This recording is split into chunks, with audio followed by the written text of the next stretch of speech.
Man, Golden State is bounced back just like we thought they would. We knew they'll get back into it because Steph was having that MVP year. He's definitely one of the top guys for MVP right now. But it's all about Clay. Last 5 games in double figures, you throw in a 41-point performance. They've won 7 out of 10. They're on a 3-game winning streak now. They was able to start to win a couple games on the road. Um, Last time we was on, we talked about how they were not winning on the road. They put together a couple wins on the road, and this is what you expect from a championship team. They was gonna get back into it and get themselves back in it. I think now they're in the 8th spot in the Western Conference, and I look for them to continually move up the ranks. The Western Conference is tight.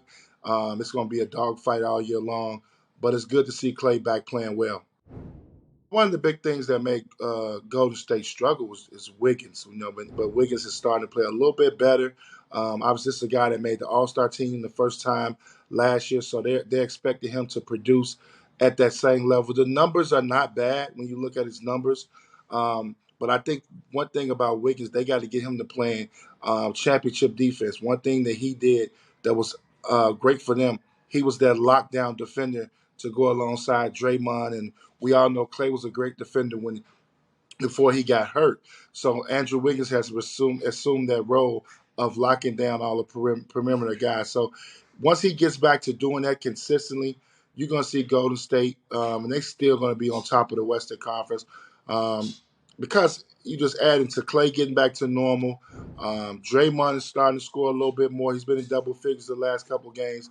But the man, I mean, Steph Curry, I mean, what he's doing this year, 50, 40, 90, having the MVP type season. He's definitely in that conversation. Once they start to compile some more wins, we'll be having that conversation even more about him chasing the MVP. Bol Bol's been unbelievable. Kind of, low maintenance guys are not really talking about him because he's in a situation in Orlando with a bunch of young players, and we kind of forgot about him. When he started his career off, he didn't come out and do the expectations that he had coming in. But one thing you can say about Bol Bol is that he's continued to get better and better, improve. Obviously, myself, I love him being a guy 7 feet that can do this. We already been talking about Victor coming into the pros, but we already got a guy in the league that's similar to that. His ball handling ability, his ability to shoot the three, the guard skills are second to none. And once Orlando gets better and people start seeing them on the national stage, people gonna really realize how good Bol Bol is. Major injury alert. Karl-Anthony Towns going to possibly miss 4 to 6 weeks. This is a team that was playing well last week. They were a couple games over 500. You thought they were starting to put it together, but they've now lost 3 in a row.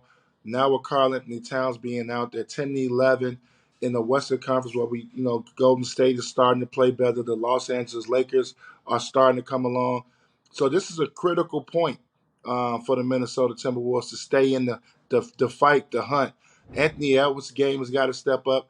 I mean, we can't expect much on the offensive end from Rudy, but Rudy's having a good year for what he does at the center position. Russell's going to have to be a lot more efficient and better. But this is tough.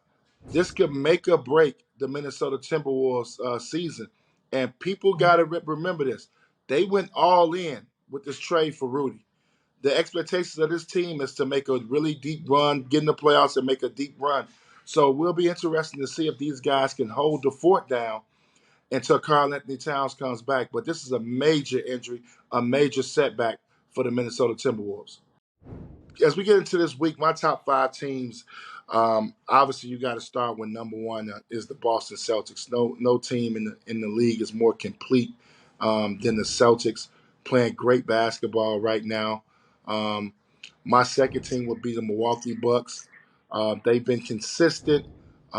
They've stayed afloat throughout the whole season, even with Giannis missing a couple of games. So I like where Milwaukee is at as the second best team. The third team I got to talk about has got to be the Philadelphia 76ers, picking up a couple of huge wins without Embiid. Embiid returned last night to give them a big boost, and they're playing great basketball. That's my third team, followed by a team, the Golden State Warriors. I think the Golden State Warriors are back. And I know a lot of people are going to be looking at records. I'm not basing this off records. I'm basing off my top 5 teams that I see moving forward. And I think Golden State is putting that in that fourth spot right there. And then the fifth it's got to be the Indiana Pacers, man. I just think the Pacers are consistent. They're young. They got great 3-point shooting. They've got go-to guys. They're a sleeper team to me of the NBA this year. They're not an easy win. They play competitive and hard every night, coming off a huge win against the Lakers at the buzzer. So those are my top 5 teams so far right now. I know record-wise, people may look at it and say how you pick teams that are one game up over 500 and don't have great records. But I'm going off performances based on week in and week out, teams that are striding in the right direction. And those are my top 5 picks. In other news and notes, before we get off, we'll tap in. We got to talk about one of the veteran guys getting back into the league. I think it's going to be a big sign. And if you obviously you guys are watching the Dallas Mavericks as they struggle right now to get other offensive production. I mean, we know Luka's having an MVP season, but they're struggling offensively to get some more production, only averaging 109 points a game. And they're signing Kemba Walker. He's a playmaking guard, a scoring point guard, a veteran guard who should come in and be able to give them some added punch off the bench or either starting, whichever way. Probably be more coming off the bench with Luka handling the basketball so much. But it's good to see Kemba get back in the league.